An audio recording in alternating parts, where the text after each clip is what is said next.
Lietuvos ralio istorijoje 2009 metais startavo Joana Survilaitė. Su savo mažyte garsia mašinite yra vienintelė mergina išdrįsusi stoti į kovą su Lietuvos lenktynininkais.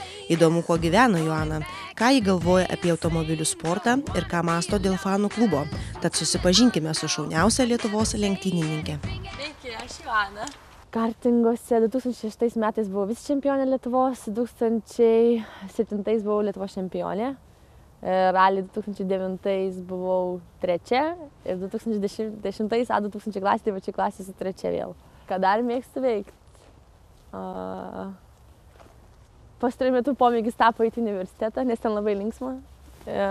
Tokia smagi aplinka. Ką dar mėgstu veikti? Mėgstu leisti laiką su draugais, tikriausiai labiausiai. Su šeima. O visi kitai ką žinau. Svarbu su kuo, nesvarbu kur. Norėčiau sekti tėčio pėdomis. Šiaip vertinu savo tėtį kaip vieną didžiausių savo pažįstamų talentų. Todėl aš negaliu teikti, aš nežinau, turiu tą talentą ar neturiu, bet iš tiesų tėtis man labai talentingas žmogus verslo klausimais. Nes pasigalvoju tiesiog, kad atrodo specialus aparatas, kur sukasi naujos verslo idėjos. Ir todėl aš jį labai gerbiu kaip žmogų, jis mane labai daug mokina šito viso tokio.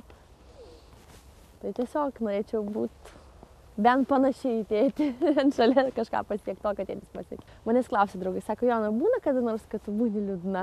Sakau, būna, bet retai.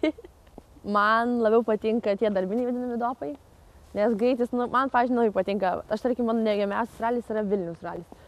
Tai, kad ten yra vien tik tiesiosios ir kai automobilis išvysto didelį greitį, man tas toks, aš nežinau, aš nesaugiai jaučiuosi. O kai yra tie darbiniai dopai, tai tu tiesiog važiuoji ir dirbi, bet tas man smagiau.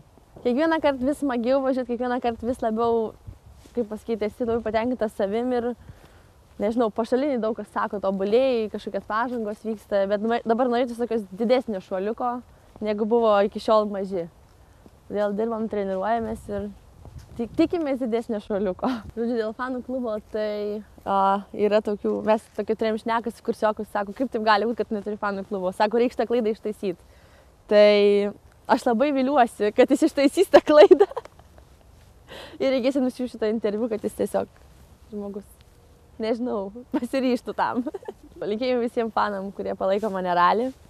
Šeimai tai ir taip jau didžiausi fanai, šturmanas, treneris, ten, žodžiu, visi draugai, tai didžiausi fanai, bet su dauguma fanų savo aš tiesiog nepažįstu, jie mane nebendra, tai tikriausiai didžiausi linkėjimai jiems. Joana mokosi ir auga, o mes lauksime naujų jos pasiekimų ralio trasoje.